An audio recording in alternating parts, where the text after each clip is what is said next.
welcome back to A Filthy Talk. I, as always, not just today, am Trevor Gemma. That's good. And again, we have Chris Livingston. He's here. 2 weeks in a row. Yeah, I know. Great.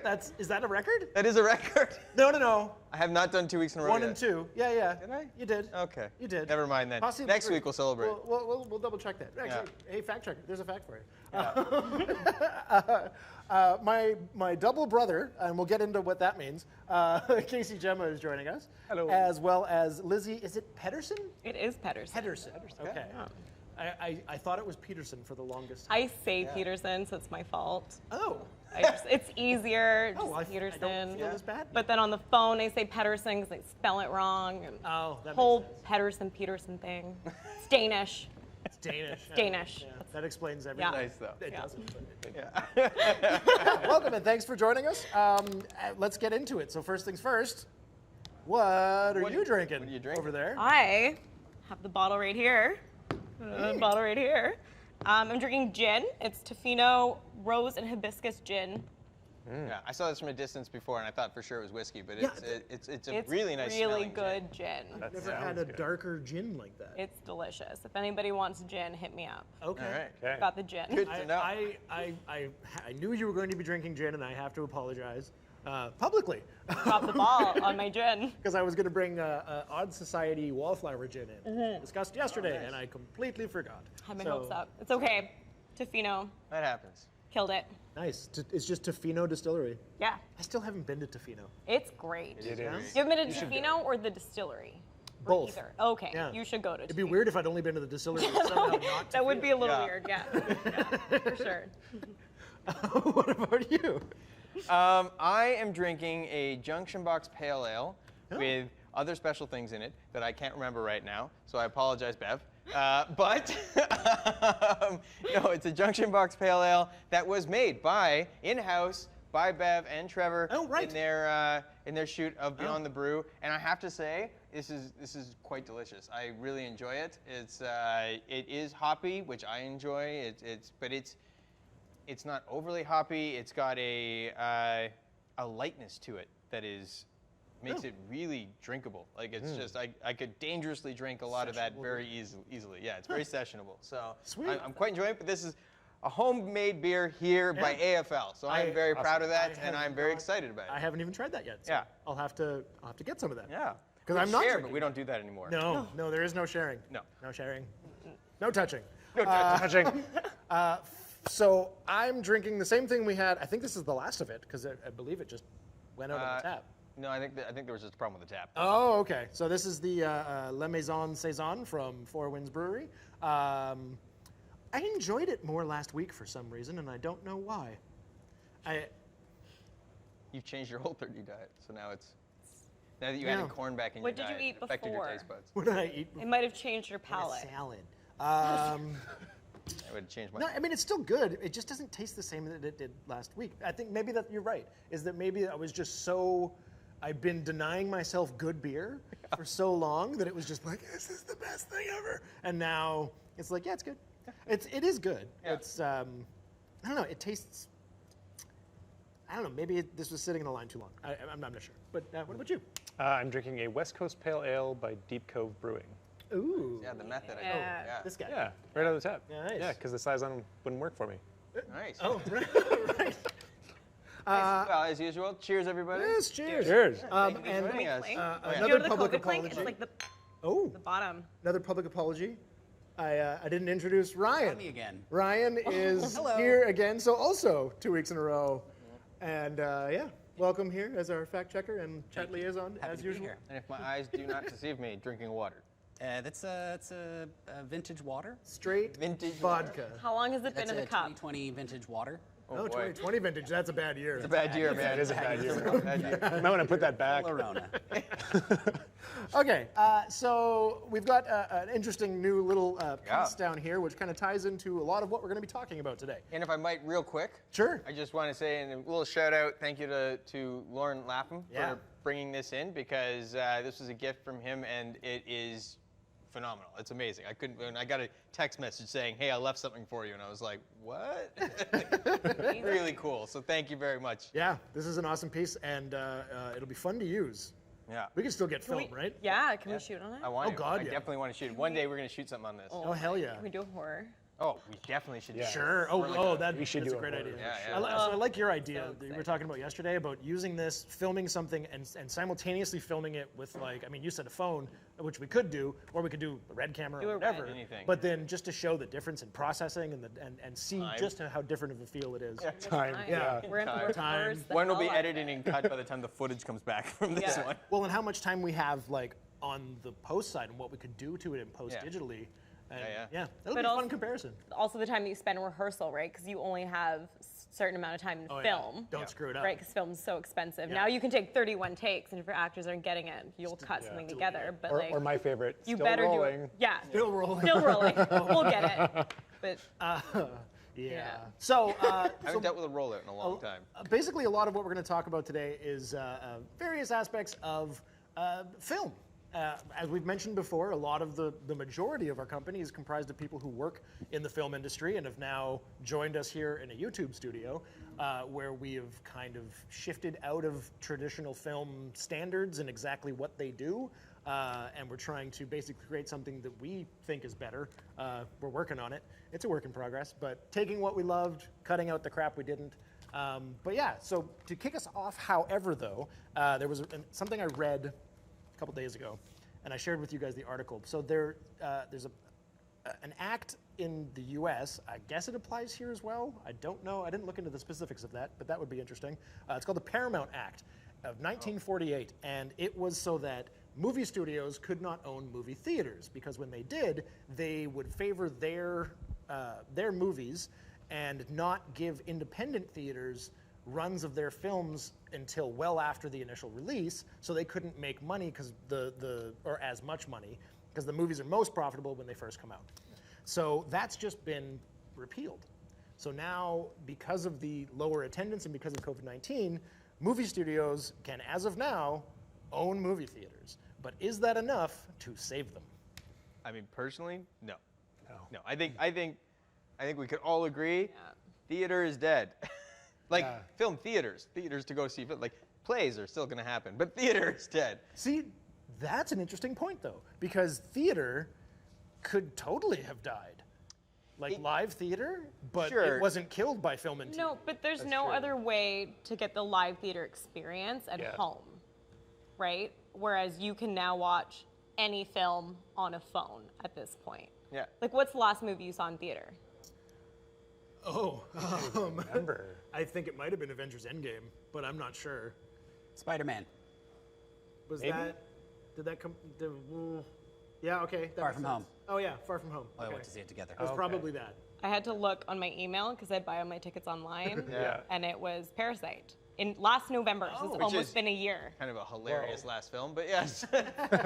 Great film. It's a film called Outbreak about this, you know. Yeah. Okay, yeah. So, I don't know though. I think that there's something to the theater going experience that people crave. It's like we grew Yeah. up with it. No, but It's- I think this is where I have come to change my perspective here because I believe that you're right for our generation Yep. and you're wrong for the next generation. Right. I think Probably. they care much less anyways, like period, for that whole thing. And I think that like my parents are a good example of this. So they happily would watch and wait to watch anything if they can watch it from home versus watching it in a movie theater. Just like it, you know, unless they're going out with friends or something like that, to which you're right, it is an experience, then they would just prefer to watch it at home. So given that sort of a thing, I just look at it and go, the demographic of people like us who are now watching everything at home and going, this is perfect for me. I'm actually okay with this. And they're releasing, like, Mulan's going to come out on Disney Plus and all of these. So knowing that they're going to feed me the movies I want anyways, and I don't know. Is there not some stuff coming up that you would really rather see? Like, as no matter how good your home theater is. But I would rather see it with my friends. I don't care about seeing it with like 50 Yeah. other people. I That's agree. fair. I remember when we went to go see the Grindhouse films, Yeah. and I remember that the people in front of us had a better time because we were there. Yeah. Like they said that to us afterwards. Yeah, there like, was your comments. It was an older dude. Yeah. Yeah, it was me, you, Trevor Trevor Sheffield. Sheffield. I don't Yeah. know if he's watching, and I can't remember who else was with us. I can't remember either. Okay, I so think Kevin might have been there as well. oh, maybe it was Kev. Okay, Kevin Fink. So anyway, we were watching it, and we were like Mystery Science Theater, like MST3K. We were basically like inserting lines here, some people would look at it as like, oh, you dicks, but we were getting tons of laughs. And at the end of it, the guy in front of us gets up, turns around, and shakes our hand, which I can't do now. No more of that. But he said, thank you so much. That reminded me of when I used to go to the movies with my friends when I was a teenager. Yeah. And it was really cool. And as we exited, he was out in the lobby, and he was like, oh, I was sitting in front of these guys, and they were so funny. And it's them. It was those guys right there. Yeah. That was a cool experience. But yeah, that's like something that It's kind of lost now. it is. I love going to movies with my friends, talking about it right after and everything. But yeah, I guess all the other people don't. There is something about, especially say comedies, when you're in a crowd of people, like that energy. There's definitely an energy exchange between large groups of people. The same thing can be said for like horror films as well. Yeah. Yeah. When someone's That being- tension. But don't I go in would have there. hated you guys if I was in that theater. I would have absolutely. I went to go see at VIF, the new Taika Waititi film, Jojo Rabbit, and some woman was kicked out of her seat, and I was last in theater because I went right after work, and so I was far back, and she was wasted and just yelling, and my friend shushed her, and I was so proud. I was like, we're here to watch this film, and you're ruining it for me. I think it does depend on the type of movie that you're going to see, of course. Yeah. We don't normally do that for the record. No. And I think, we were funny. yeah, which I bet you were. I think as filmmakers, we should go to support films in cinema, and most often, if I'm very excited for a film, I will pay money to go see it in theaters. There's certain movies where I wouldn't, like Dunkirk isn't my style of film, but I knew that it needed to be seen in the big screen. Everything else It does make a difference. I saw 1917. That was what I saw. Totally. Last. Like I get it. I get that there are the spectacle films, the things that you're like, I need to see this in IMAX, or I need to see this in a big screen kind of thing. I do understand the idea. The problem is that, one, I mean, regardless of even my own opinion on what I want to go see, I don't think that's enough to sustain theater going.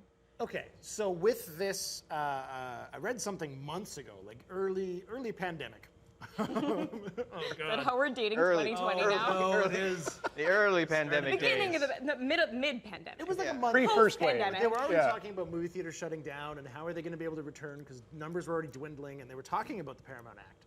And it was a huge article, really well written. I can't remember who wrote it, but oh well. But they were talking about the fact that if someone like Disney, who now owns Marvel and it's gone crazy, but if they owned a theater and they combined Disneyland with Cineplex, you could get a really interesting beast that I think would revitalize stuff. Because if you can true. take your kids or just like nerdy enthusiasts, like convention type people, you can cosplay and go to the theater, and you're going to be there with a Disney hired like Captain America, Iron Man, and Hulk, who's like 10 feet tall, and take pictures and then go see the movie and exit through the gift shop. That's a different experience. That's than just true. a I mean, theater. you can't do that now anyways.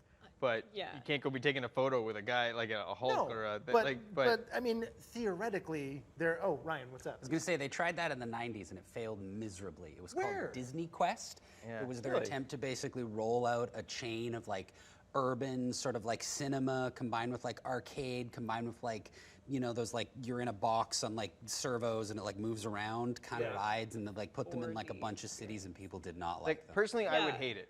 I would hate it too. I would just be like, I'm not here to do that. That's not my thing today. It would be great for kids though. It's like Yeah. marketed and it's just Yeah. to sell. Like, Yeah. That's I true. think theaters for independence would be really great. I think currently the last blockbuster that is still open is now an Airbnb, so that you can go and have that nostalgia feel. And like realistically, in the next 20 years, we're gonna be talking about that time that we waited in line to go see that film, and we paid money, and we Yeah. sat with X amount of people. But You used to have to go hours ahead to get a good seat. But it's dying Yeah. because we have it on our phones and we want everything instantly and we Also- want well, it in the comfort of our home. Not only just our phones, like now there's VR experiences Yeah. where you can like meet up with people online. I was talking to Chris Murdoch about this earlier and it blew my mind, but you can meet up with your friends and see their avatar next to you and it'll register where your head movement is. Yeah. So you can turn and look at your friend and then look back at the screen. And you can lay on your back and you'll still be looking at the screen. Yeah. So you can be lying on your couch watching a movie and like socializing. Which is really cool. And I will say that experience online is really interesting. I've done that with my brother and it was really cool. It was just cool to share something together like that. It wasn't a movie, it was a game, but still to experience something online where it felt like we were actually both there was really interesting. But given all of that, and that is really like, I guess I look at it this way. Disney keeps saying we're going to hold to our schedule. We know we have a release schedule. We're not releasing any of our big films. They're like on Disney Plus. We're going to be putting them out in theaters. We know we can do this. We need our box office numbers. They're never going to get those box office numbers anyways. Yeah. Like, you just Especially can't. not now. Like Yeah. you can't. You Well, mean because because there's who wants to go sit in a theater right now? oh, And it's selfish.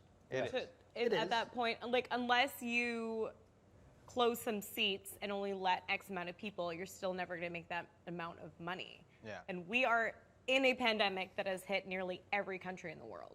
Yeah. So then I guess So- the big question is, if say it is the end of theaters, is it the end of the big blockbuster? So To spend $300 million on a movie versus a series. So that depends, because I mean, so like what you're talking about with VR, we were talking about it last week, and I mentioned if they can, because technology will continue to advance, there'll be new things that we haven't imagined at all, and as we get closer to like a Star Trek holodeck type experience, Sure. like I think that's where you can put a blockbuster experience. I think we might start seeing. So streaming is kind of the gateway to at-home access. Like we already had video on demand, but I think that we're going to end up getting tiered sort of levels of access. So you end up having to pay more to get, because like 3D went nuts. After Avatar, it went insane because they finally did 3D properly. And not everybody kept doing it properly, but Avatar did. Yeah. There was like maybe 5 movies that did it really well, and It it was- went a bit overboard. Avatar was so good that when I watched it in 3D, I actually cried from how beautiful it looked. It was crazy, but I'm just gonna finish this thought. IMAX 3D, I still think is the only really good 3D. Like even when you go and see all that Real D stuff, it looks like it's just coming off the screen and existing in a portion off the screen. But IMAX comes to fucking here, and you're like, I'm in the movie. Don't you find that over the shoulders take you out of the 3D immediately, and then you realize that you're in a frame, and that you can't, because they just haven't found a way. Whenever there's an over the shoulder, I'm like, I'm watching a film. This isn't. That's interesting. It takes me out of it every time. I would say I'll pay attention to look for that, but you I go. can't. Okay. Because 3D Next time. TVs at home, like I don't know, Suck. those kind of disappeared. But Yeah, like, they suck. and their depth into the TV. Yeah. They don't it pop was. out like at all. What were you gonna say, Ryan? Question from the chat Oh, for hello, everyone chat. is best and worst cinema experience. Well, I mean, you mentioned the Grindhouse thing, That was a and good that time. was for that exchange because like we had everyone in the audience laughing too. Like that was a really cool experience for the experience with the audience as opposed to favorite movie experience. Cinema experience. Yeah. That's an excellent answer. Is that, so that's a fairly broad question actually. When you say cinema experience, are we talking I sat down and watched a movie or just I was in the movie theater? The best time Let's see. and worst time you were ever in a movie theater. Yeah. Whatever you were doing in the movie theater, I guess, is up to Worst you. but- experience was working at a movie theater, okay? Working ticket terror, that sucked. That was a really crappy job, but I quit in the best. That was my best quit ever. Ever. I quit during the, it was what was the movie? I don't know. I wasn't there. No, hold on. It's the weren't friggin' there? the racing, the car Rat Race? No. Death Race 2000. No, car racing. Mad Max. Wow. Okay, of all the people. Fast and the Furious. There it is. Fast and Furious. The first Fast and the Furious movie came out. cried. That was pretty the good. movie I quit during, Racing. and I did it. I used to do the announcements at the movie theater, and I decided to do that when nude, And I did the entire announcement nude. Oh my God. And I told security ahead of time I was doing this, to which they were like, this is brilliant, we want to watch, and we're going to allow this to play out. Just so you know, if management does walk in, we will have to come in and take you away. And I was like, that's a fair trade. All right, let's do this. Did the whole announcement, walked across the movie, like the foyer of the whole space, punched my ticket out naked, yelled out I quit, and then walked to the change room and got dressed. Nice. That was the best quit ever. Worst experience though, working in a movie theater. That sucked. Best or worst? I don't have anything to top that, obviously. No, that's fair. You don't have to. Best and worst, I'm gonna go back to Dunkirk because it's not my kind of film. I was so uncomfortable the entire time because of how stressful that movie is. That my shoulders were up here. I was so stressed out. And as soon as the movie ended, I could actually breathe. And I had a moment where I was like, this is incredible filmmaking. I was gonna say, do you think that's good then? Well, because they were able to get this emotion out of me that otherwise I wouldn't be feeling. Yeah. Like, I left that theater being like, what the F? Like, really, I was like, this was awful. I never want to see this movie again. I experienced it this one time, but that film should be seen on the big screen. And I think the only thing that is going to save the big screen is going to be indie filmmaking and the nostalgia feeling. Yeah. Like the Rio Theater. I was going to say, Rio is a great example of this, and that's the kind of theater I could see surviving. Specifically here in Vancouver, the Rio Theater is very well known and very much loved, and people come out to support that place. So something like that, I could see. I could see moving beyond niche theaters. Yes, niche. Yeah. For sure. They play the Rocky Horror every year. They play The Room every year. It just keeps going. Yeah, they'll play like movies that won Oscars in their second run and stuff like that, or like classic films that you'd really like to see on the big screen again. Yeah. They're always playing there. I jumped onto Cineplex's website earlier because I was like, are they open? And they're playing like a SpongeBob movie that I had no idea was coming out. Otherwise, there's like 4 new release movies, and they're playing a bunch of old shit. Like, they're playing Back to the Future. They're playing a 10th anniversary of Inception. Like, Cineplex is trying to get into that indie thing, that replaying older movie thing. When Cineplex and AMD are actually failing. Like, they're legitimately failing right now. And I do know that they're only legally allowed to operate at half capacity, which they can't make any money on. The Paramount Act being repealed, all of their stocks went up. I mean, interesting. I don't know what the correlation is, but certainly interesting. Interesting. But yeah, more to the point is, the only money they make is on concession. Right. They don't make money from the movies. But so if they can own the theaters, imagine the amount of famous people they will be able to send to those openings. It's not just going to be one opening. It's going to be like, Jennifer Lawrence is now going to be at these theaters. It's going to be like the new concert in a way. If people go, I can see that happening. Yeah, like for sure. Instead of them having to do the press junket, like appearing on talk shows. Now you have to go and do a theater junket. You have to go to appear at our like. Is it worth it? Well, but no. Have you guys seen those videos of like Johnny Depp? Like at Disneyland as like the Mad Hatter, interactive like kiosk, or he's Jack Sparrow outside of the like that. Exactly that. But people are only going to watch the BTS of that on YouTube.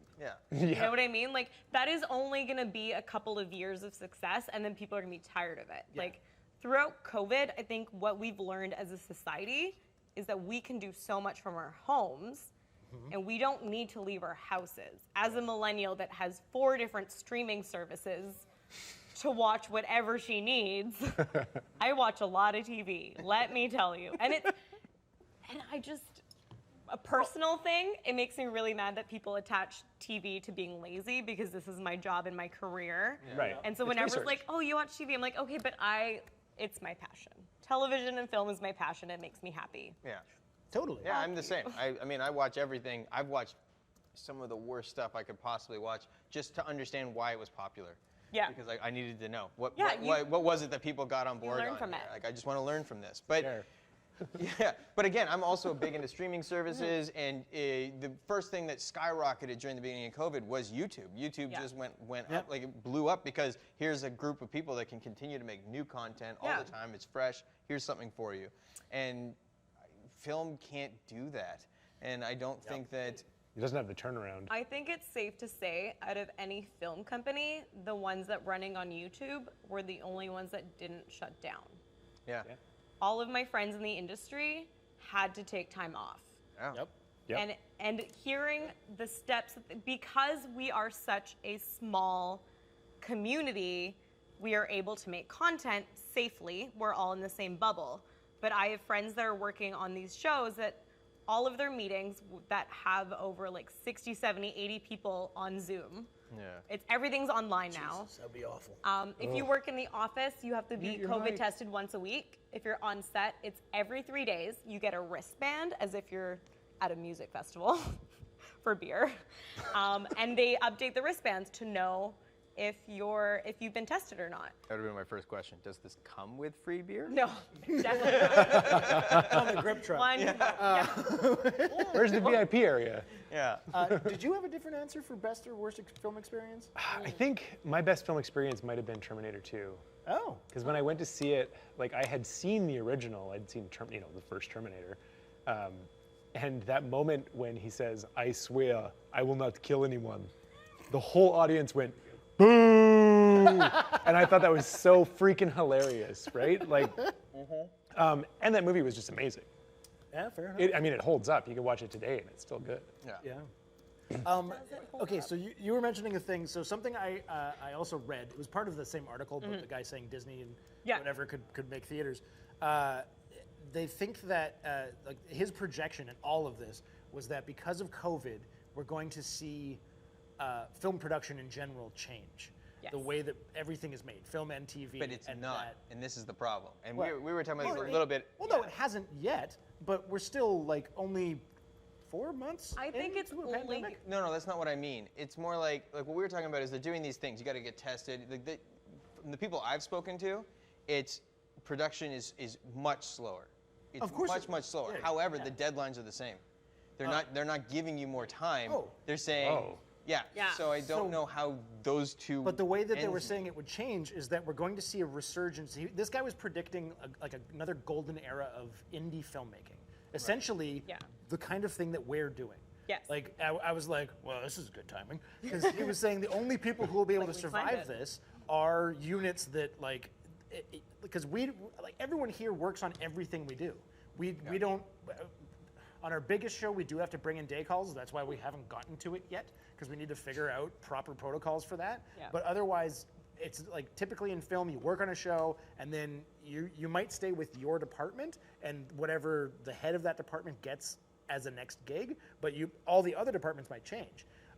Unless you're on, the only thing is like if you're on a series for long term, sometimes you can work on that for multiple years and those people stay in tight. Yeah. Like a CW show. Yeah, like Supernatural, those guys, people from like the first season. For COVID, things like, let's talk about background actors, for example. Depending on your shot, if it's a wedding or whatever, you would have 100 to 300 people. Due to COVID, there's a limitation how many people you can have on set. Yep. So what certain shows are doing is they're hiring the background people for run of show, which normally you would do 1 day on this show, 3 days on another show, a day on a different show. But now they're paying these people on retainer, so you get paid for 5 days of work, but you might only do 2 days of work, so that you don't work for another show. That's so cost inefficient. But if you pay attention to those films, you will notice the same person walking in the background of every shot, probably for the next 3 years, Yep. because those are the fair. laws. So the funny thing about that is that's not a sufficient measure. Like to say you're going to work on set for 2 days, but we need to book you for 5 when there's something that has up to 14-day incubation period. Like, But they get tested every 3 days. oh, okay. Yeah. Right. And then keep in mind that the crew, like people like ADs, are in full PPE, they're in full face shields. yeah. The only people that are not wearing masks are whoever's on camera. Yep. Of course, you have the discrepancy of whatever you do on your weekend, which they can't control. Yep. And I think the biggest fear in Vancouver right now, because COVID is so out of hand in the US, as a way to put it, is that Vancouver is so afraid to be the first show to go down, and it's a ticking time bomb. It is. Well, And it's gonna our second hit. wave It's is gonna just- hit global headlines. Just coming. Because out of everyone that is filming right now, we are the forefront of what's happening. If you look at the COVID in Montreal, COVID in Toronto, our numbers are way down. Yes. But we're also ramping up it's just to the happening. second wave. Yeah, the wave is cresting. So Great. Well, Yeah. it's coming. Who knows? shows are prepping, and I genuinely think we're gonna hit a second. We might hit a second lockdown. I should say. We Possible. might, but it's the problem is the first show that has active COVID cases hit it and stuff like it'll down For 2 to 3 weeks. could down the industry here again, Well, it or could. force them to have to be like. I Or don't they know. handle it really well and they're able to go back and then it's Yeah. a proven model. They're gonna work from home for 2 to 3 weeks. They're gonna take a hiatus, which is probably planned for by the PMs, one would hope. Yeah. And everyone else is gonna keep working like it is until they're shut down as well, right? Yeah, it's to me it's all very interesting between how things have to get made, the timelines to which we know things take to get made. Yep. I mean, which ultimately was a big problem to begin with. You know, how hard they work people, the issues that come from that. This is stuff we've talked about, stuff that we're built on here, and why we do things the way we do things. But if they are not willing to change their production schedules, things take longer, it's only going to build in more overtime in order to make ends meet. It'll be worse overall for the actual people who have to make these things. And then I think that idea translates into who wants to go see a movie as well, and who wants to go to the theaters, and who wants to go to, it eventually this all hits a head. Like what's going on in the States is a big problem. It's not something we can control. Yeah. But all of it will come to a head, and there will be a sort of reckoning as to how we deal with this sort of thing and deal with each other. I think that what's going to happen is I think we're going to see the way that they film The Mandalorian is going to become way more prevalent. Virtual production. It's the best thing ever. That's great. This is good. Nice Home Depot plug. That's weird. Oh, this is good. Yeah. Oh, Home Depot, great damn. spot. But oh wait, am I supposed to say that anymore? No. I mean, I actually did. It's a Rona. good store. I enjoyed the store. The people there are nice. I don't know the owners. They could be assholes. But Apparently, I love this. A little bucket of ice. This is good. This is a Great. good little fix we got going. But yeah, so the use of the Unreal Engine and use of technology to create something where you have simulated environments with practical elements in your studio. Yeah. I think that if you combine that with as Lizzie was saying, if you have background coming in, if you shoot Right. the background separate from the main crew, you could have a B unit that knowing Hollywood, it'd be like a sacrificial unit. You're the ones who are going to have a higher risk of being exposed, so we don't have any of the main cast exposed. I'm serious. That's going to happen. 100% that's going to happen. If anything points to the issues of filmmaking. Yeah. Yeah. That's how they'll treat it. Yeah. What's right. up? Something I would add to that is, has anyone heard of Lil Miquela? No. Lil Miquela. She is a virtual influencer. She is a 3D modeled celebrity. That's been hired for a movie? Created. Yeah. And she has her own Instagram account, and she's been like a hologram at music festivals, and now they're apparently developing a show for her. Yeah. So I think what's personally going to happen is that they're going to combine virtual production with virtual people. I'm not Yes. ready for that. I wouldn't be surprised. Oh, I think there's so. I hope not. Ugh. People want life to mimic reality. Or sorry, people want film to mimic reality. So I am not afraid that in the next 30 years there will still be a job for me in some capacity, because I don't. Maybe robots will enslave us all. Who knows? I could see it becoming more of a what you talked about with Mandalorian, where it becomes you don't have to worry about such massive sets, but there's still an aspect of that you still require this set in this space, and everything beyond it is all digital. But we need the interaction space. Yeah. For now, but graphics are getting so good, and this is what I was talking about last week, but graphics are getting so good that it's not too far in the future where it's imperceptible between a digital person and a real person. It's coming. It's Sure, real but it's not a. Yeah, I mean, I understand the reality there. I think there's a thing though where it's a feel. It's like film versus digital. Sure, but if you can record an actual performance from a really skilled actor in seclusion and then put them in a virtual space. They made that joke on BoJack Horseman.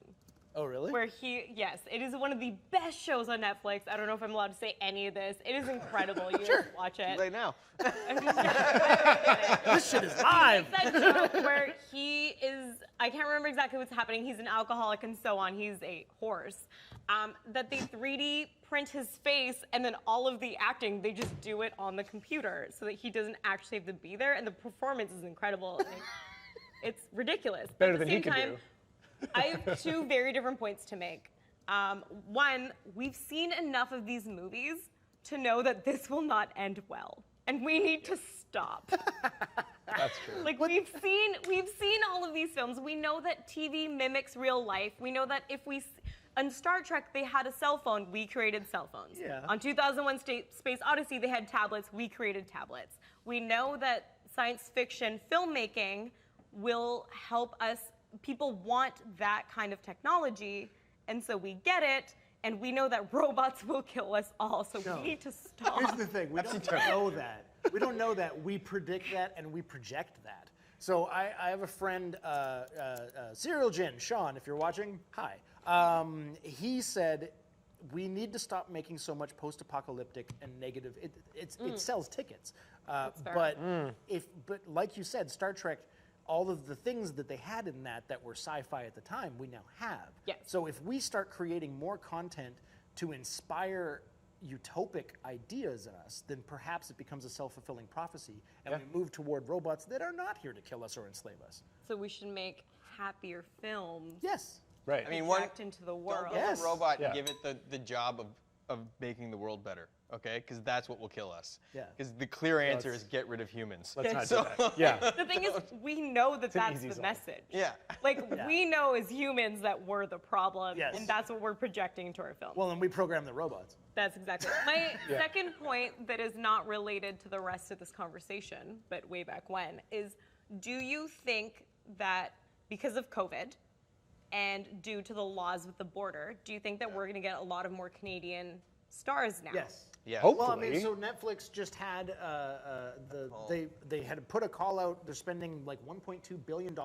They were asking for Canadian ideas. Like That's they wanted incredible. Canadian content specifically Yeah. that can be made here because Mostly- they know that that's the most likely. Mostly they realized that the United States is a dumpster fire. Yeah. And they were like, we're not going to be making anything here anytime soon. Yeah. Yeah. So we Yeah, need- so they We did still wanna that, make money. And sadly, I mean, if you're watching this and that excites you, I'm sorry, but the window is closed. Close quick. It was like last week. But I think that, yes, that there is going to be a push, which is really nice because for the longest time, like as a part of the reason that I'm here is as an actor, the only roles available for the most part in this city are like expository cop number 2 who's like, oh, well, he had on a red fucking scarf and he went that way. Like, you're not auditioning for any of the roles they cast in LA. Yeah. Yeah. All that stuff is handled here, and then because they're forced to have a certain amount of like Canadian content, Yeah. they have to, it's all the crap roles that are, I mean, not crap, there's no bad roles, or whatever. Yes, there is.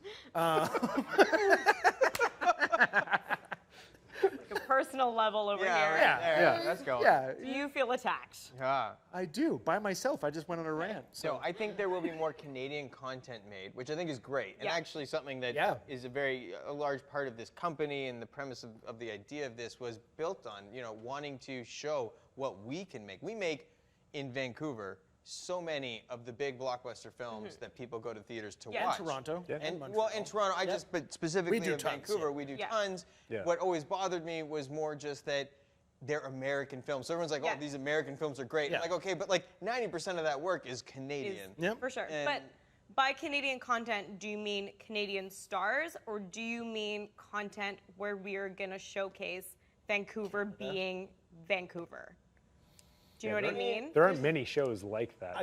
There's not many shows. like that. Continuum is like the only one. The that Yeah. Continuum comes to is my the mind. only show. You can talk about Schitt's Creek being a Canadian show, Yep. Yeah. but they're still in the U.S., Yeah. right? Yeah, that'll So depend on have Netflix to- and what they say, you get a green light, you get a budget. Yeah. I mean, one of the biggest problems I have faced as a producer was dealing with getting Canadian funding, certainly government Yeah. funding. They put these restrictions on you where you have to be Canadian. Mm-hmm. They want you to be so overly Canadian that the rest of the world's like, I don't give a crap crap about this. Like, Here's your axe. Here's your plaid shirt. yeah, like it's just, it was too Canadian. And so I just, for me, it's about just telling stories, making shows, doing something fun. It could be Canadian related. It could be a Canadian city. That'd be great.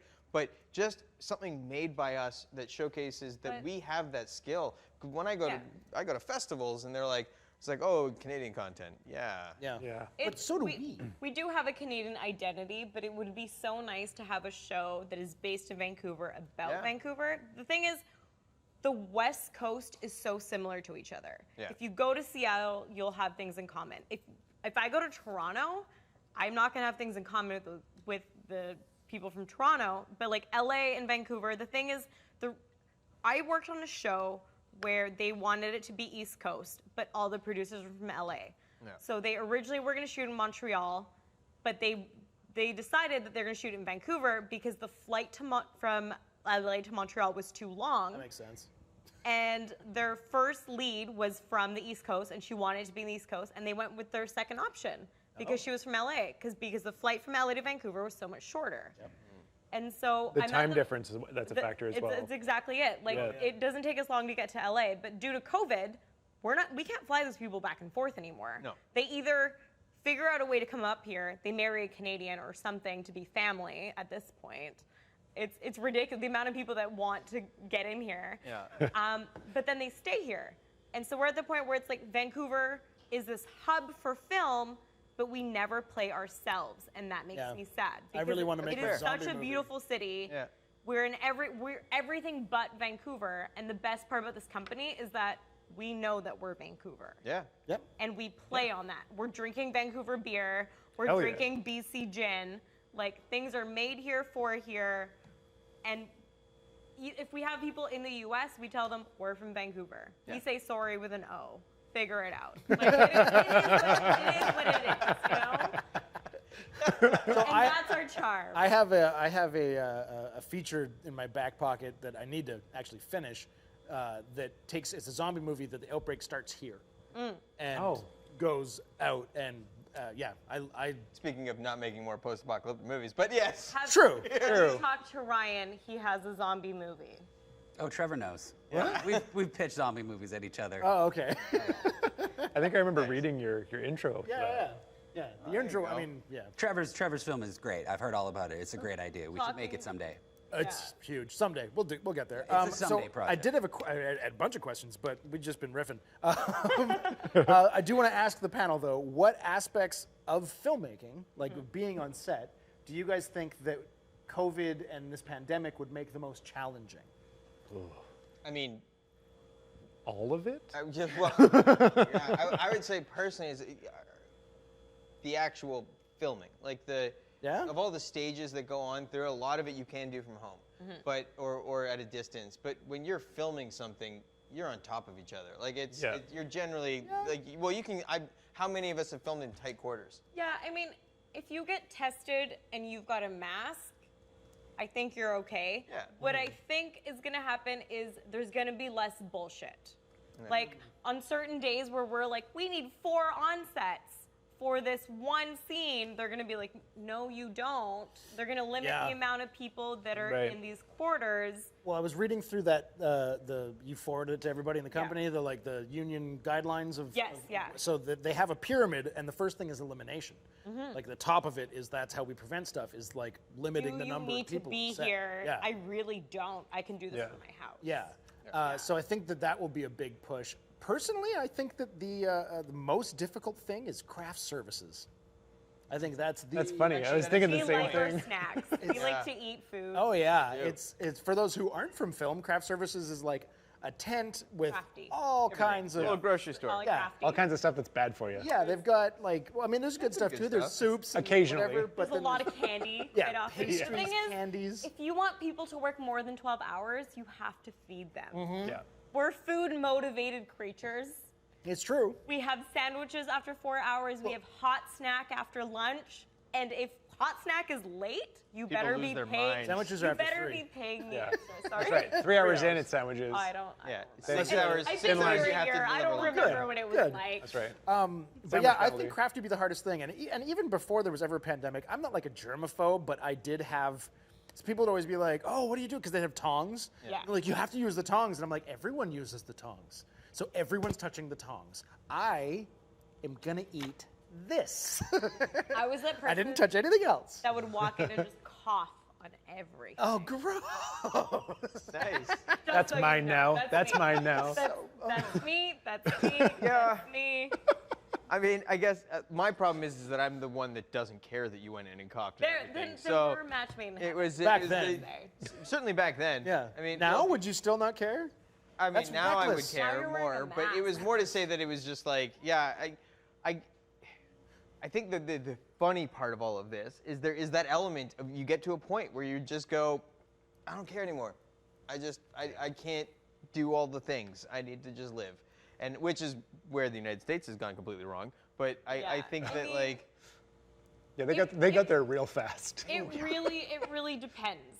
Like, I've washed my hands more than I ever have in my life. Yep. I'm not saying Yeah. that I was a dirty person at all, No. but like every time I walk into my apartment, I wash my hands. Same. Every time during the lockdown, my roommate and I would get anxiety going to the grocery store. Hell yeah. Yeah. Which I've never had anxiety of before, and I wouldn't. And it's not just like I'm at an age that if I were to get COVID, I should be okay. But how many people do I see? I would stop by my parents' house, and it's just like I don't want to give it to them. Yeah. And realistically, we're going to be dealing with this until there's a vaccine and until the vaccine is widespread. Yeah. Well, but At the even end of and the it day. works. And even then, Yes. most models I've seen, it isn't that there is probably, it's not a cure.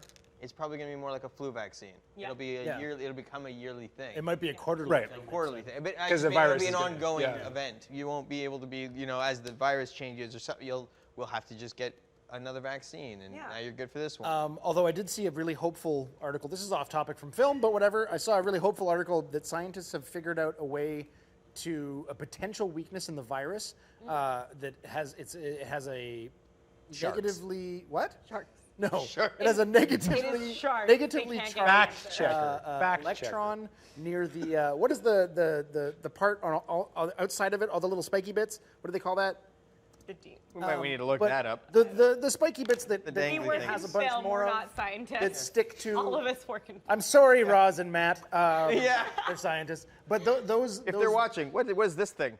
No, it's covered in little spikes, and it's the thing that bonds to a cell. But there's a vibrate. negative. Called a capsid? That sounds Capsid? potentially. I'm reading some shit on the internet that's very sciencey, and I don't understand it, but it says It the sounds nucleic sciencey. acid Sounds of a right. virion is enclosed within a protein coat or capsid. Capsid. Yeah. Okay. So, I don't know. Okay. So anyway, there's a negatively charged electron, I believe, in that part of it, and that's what bonds to our cells. And because we have a positive charge, like two magnets, it connects. Right. But if they're figuring out a way, they might be able to figure out a way that, like, if you have the wrong side of a magnet, it repels, and then basically it renders it inert. Question from our chat. Yeah. What is the panel's favorite Canadian show? Oh. Can I answer that? Do it. Yeah, go for Okay, it. so it's technically Canadian. It's like Canadian U.S. because the main cast is Canadian and it's written by Canadian. It's Schitt's Creek. Oh. Schitt's Okay. Creek. Great show. It's Yeah. shot in Canada, but it's supposed to be the U.S. But Dan Levy and Eugene Levy are Canadian, and I'm pretty sure the entire family. Catherine O'Hara's Catherine Canadian. They're all O'Hara, Canadian. they're all Canadian, and that show has risen in popularity as the seasons have gone on. If you guys haven't seen Schitt's Wait, Creek, it's over now, right? Yes. Yes. I'm very sad. It is over I haven't now. watched it. I should. Oh, it's But- good. I've watched the Okay. first. It keeps getting better. Oh, that's a tough question. Because I don't know. Deadpool. But again, that's not. But so I guess that asks the question: How what are we Canadian defining is as that? Canadian? Yeah. Yeah. He's It's Canadian. He's Well, Canadian. Ryan Reynolds it is was Canadian. shot here. It was shot Yeah. in Vancouver. I worked on it. Worked on it. But like, like- what do we define as Canadian? That's Yeah. a fair point. Are we saying like? Would like just- CBC or the CRTC consider it Canadian content? Is it I don't CanCon? have cable, so well, I because don't know. actual Canadian content, I Yeah. would be surprised how many people here would know of actual. Shot in Canadian. Canada Working by Moms. Canadians. Okay. Great show. Does Continuum count as Canadian Yes. content? Continuum I did. counts. I did really like that show. Yeah. Yeah. Yeah. Continuum Yeah, that was counts. really good. It ended kind Like, of just- weird, There's but a ton of stuff that's shot here. Like I would say something like Letterkenny is absolutely Canadian That's content. totally Canadian. I should- hate that show. Yeah. It's just not my sense of humor. I never got into Trailer Park Boys. It's Yeah. also not your Just yelling. demographic, though. Yeah. I feel like Letterkenny is meant for the middle of Canada and the U.S. Sure. Like, a lot of it is Fair. like, and unless you play hockey and talk that talk, a lot of it. Like, I Right. tried to really get into Letterkenny. I hadn't finished it. I tried to get into Corner Gas, and I I just enjoyed That's the Corner same. Gas. I just didn't really find it funny. But Oh, then okay. but then I went to a comedy club, and randomly Brent Butt showed up and did a set, and he was freaking hilarious. Oh no, he's funny. Yeah, he was really good. But on the show, I don't know, it just never landed for me. Yeah. Yeah, It was, that's fair. Oh man. What? I was going to say, my favorite Canadian show, I want to answer this one too. Do it. Is a very obscure Halifax-based sketch comedy show that only ran for one season called Picnic Face. And you literally can't find it. It doesn't exist anywhere on the internet.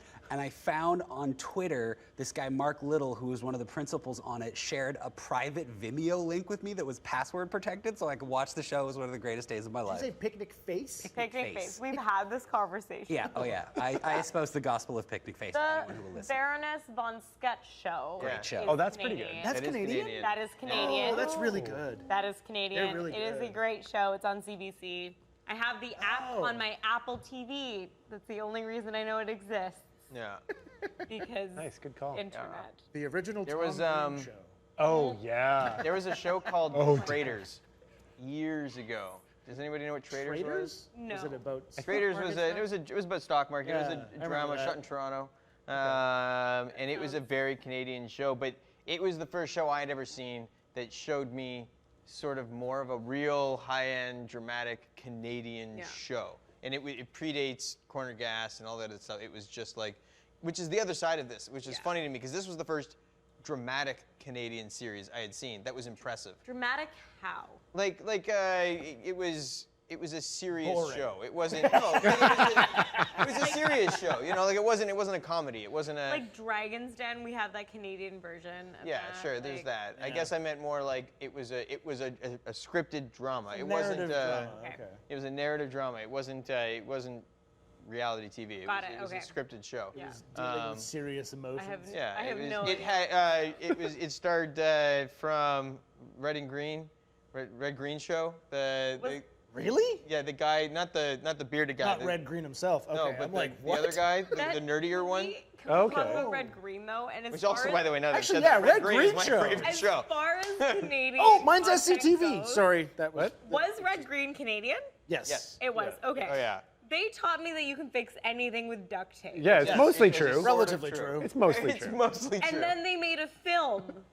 they did. They made a movie. did make a movie. So my favorite Canadian show of all time is SCTV, Second City Television. It's 3D. It's in 3D. And Eugene Levy, Catherine O'Hara both started on that show. I don't know if you ever watched wow. SCTV. No.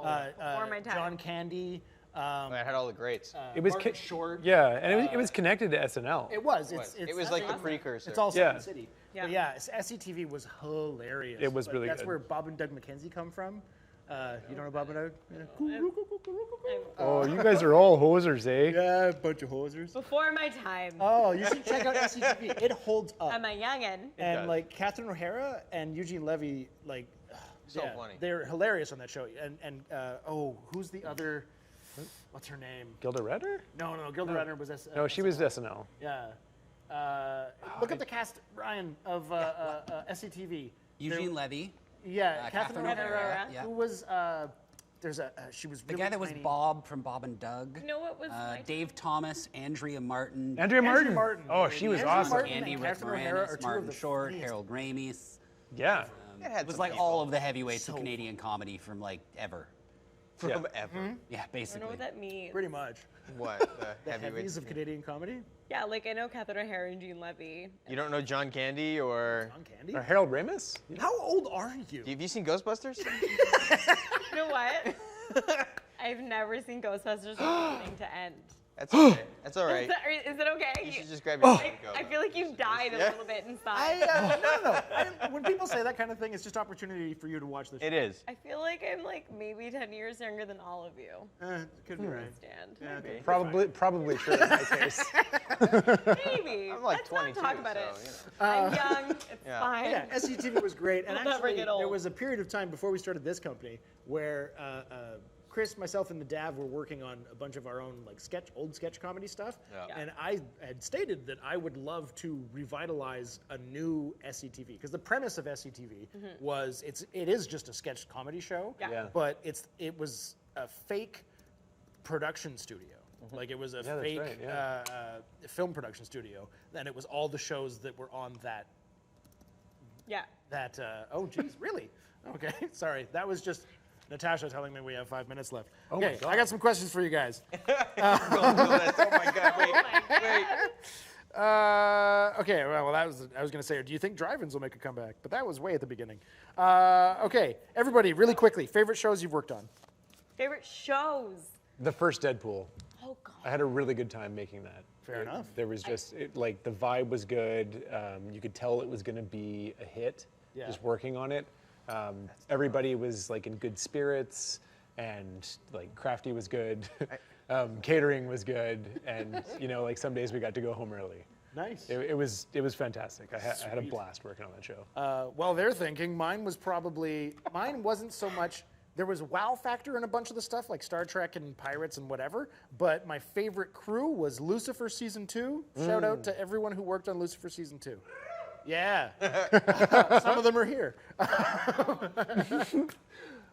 Oh man, my turn. guys? Narrowing that down is really hard. We can go back to you.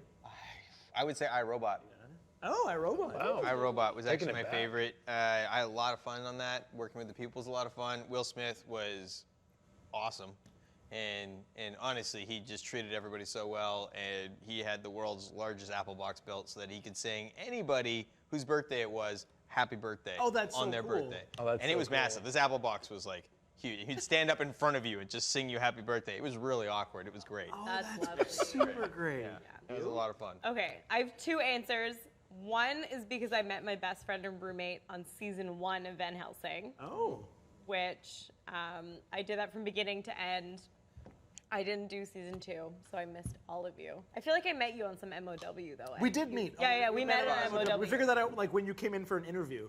I was like, I never "Oh, had an wait." interview. I was hired on the spot because I'm just. Well, the first day you came into this stage, before I came all to this check it out, Yeah. and there was no AC upstairs, and the offices were not built, and Yeah. I was like, "You want me to come here in how long? Where am I supposed to work?" We got it And done. we figured it out. We got it figured done. it out. Totally Yeah. did. did. And then I got flown to Winnipeg for the first time I've ever been flown to work on a show. It was amazing. They paid me for my apartment, my car rental. I canceled my car in Vancouver. That was a whole trip on itself because I felt like I was special. That was great. And that was Channel Zero is the first time I ever worked in a horror TV series. And it's Canadian content. It was on Spike, I want to say. It was on Spike. Yeah. Spike TV. Canadian content on Spike TV? Yeah. Really? It was horror. It was amazing, and it was a lot of fun. It was a lot of fun. So. Nice. I forgot about Super Very Dave. cool. Oh, I have one more was a answer. good I'm sorry, I have one more answer. Go. I worked on an episode of Cosmos with Neil deGrasse Tyson. Oh, dope. Yeah, I got to be assistant decorator on that, and I did so much research because I had no idea what we were talking about. And that season, they shot in like 1 million countries all over the world. It was incredible. And the production designer did season 1 of Snowpiercer, but he also did Westworld. And so I sat there and I was like, I'm standing next to royalty. I don't get starstruck. Yeah. But when someone is in film has a really high, like when they've done really great work, I should Just say. once. Just once I've ever been starstruck. Who was it? Harrison Ford. That's I fair. met Harrison Ford, and I was like, because I've worked with a lot of big Yeah, names, yeah, and that's just what I was good at, was not being starstruck. And a guy in front of me dropped his wallet one day, like his back was to me. I didn't see who the person was. Just the wallet drops, and I was like, oh, and I pick up the wallet. I was like, excuse me, sir, you dropped your wallet. And he turned around and he was like, hi. And then he handed it to me, and all was going on in my head. He started talking. It was. Oh, wow. I think the only person who I would have froze up in front of was probably Robin Williams, and now that will never be able to happen. So. That's so sad. I met him twice. Yeah, I know. Really? Yeah, you prick. The Not in film, anniversary of though. His death just happened. I know. Oh, my God. I know. I wept that day because that was like a life goal. That was, as I put it to, I wept hard. Ash came home and it was like, I came walking out of the house. I was just weeping. She's like, what's wrong? And I was like, it was just nothing.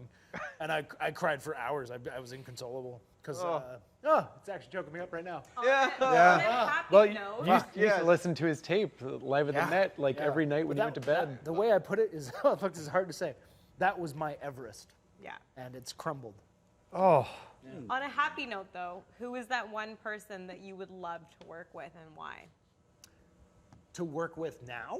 Yes. Right now, Oh. this second, who's that person that you're Donald like, Glover, Childish Gambino. yeah. me too. Oh, really? Oh, man. Oh, let's make that happen. That might be Ooh, unanimous. Donald Glover, if you're That's Come on into a unanimous. coffee hall. Let's make it happen. join us. There you go. I mean, for me, it would be the same answer. I met him. If I could work with him, that would be amazing. Yes. It'd be so cool. That would be amazing. Other than that, it'd be really cool to work with Seth Rogen. Yeah, it would be a lot of fun. Hey, Seth, Yeah. we're Vancouverites. Yeah. Come join us. Ryan Reynolds is also quite fun to Is- work with. Yeah. He's really awesome. Yeah. Questions. Is Seth Rogen the actual voice over SkyTrain? Did that happen? It did for a bit. Wait, For a bit. For a bit. what? Yeah, Yes. because they were gonna. So it was Morgan Freeman was gonna do the voice of the SkyTrain, and then there was like a Me Too thing there about was, Morgan yeah, Freeman. yeah. So then Seth Rogen was like, "I'll do it." He tweeted about it, and then it became a thing for a short period of time.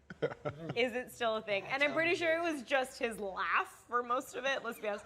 Can we talk about Seth Rogen has an Instagram account where all he does is he's found pottery. Seth Rogen has started making pottery, and he makes joint holders, and he makes vases. And I that's feel like amazing. he's found inner peace within pottery. I love it. I'm just It gonna makes say, me so happy. right now, Seth Rogen, Sarah Elizabeth, our head of makeup, and Lala McQueen just sourced a pottery wheel and There a you go. kiln. So if you want to come to a Filthy Lot Studios and make some pottery, sure, do it. let's do that. Do it. Play with us. Nice. So I want to say thank you guys, and as we can see, Lizzie has a hockey game to get to. As it's called a Canadian exit. I have 2 hockey games tonight. I gotta go. You're in fine All right, form. Lizzie. You have a microphone on. Lizzie. You're wearing a microphone. You didn't finish your You gotta gin. take the microphone off. Yeah. Brian, I guess just remember she has a microphone. So yeah, she did say she had 2 hockey games to go play. So Given that. thank you, Lizzie, for being here. Yeah, but we are unfortunately out of time. She left her booze. Classic Yes. mistake. Classic. I'm sorry. Go on. No, go for it. Go for it. All right. Well, I had a bunch of stuff. This show might need to be longer because there's a bunch of stuff every week that I spend all this time writing all these questions, and we get to like 5 of them. Yeah. It's You brutal. can do Big Letterman. I'm going to. I'm about to. So anyway, thank you everyone for joining us. And this one again, they just go by too quickly. And you know what? I do need to say this weekend, check out tomorrow. We've got Drawn and Cornered, episode 4. Sunday is unboxing TNA, episode 3. Nice. Nature Talks next week, as well as the first Witchcraft Labs hair and makeup. We had our first Witchcraft Labs sort of light with Murdoch Makes yesterday. And then there's a Drinking the Drag, and then you'll see us again here on the Filthy Talk set. So until next time, like, subscribe, please share, and stay filthy.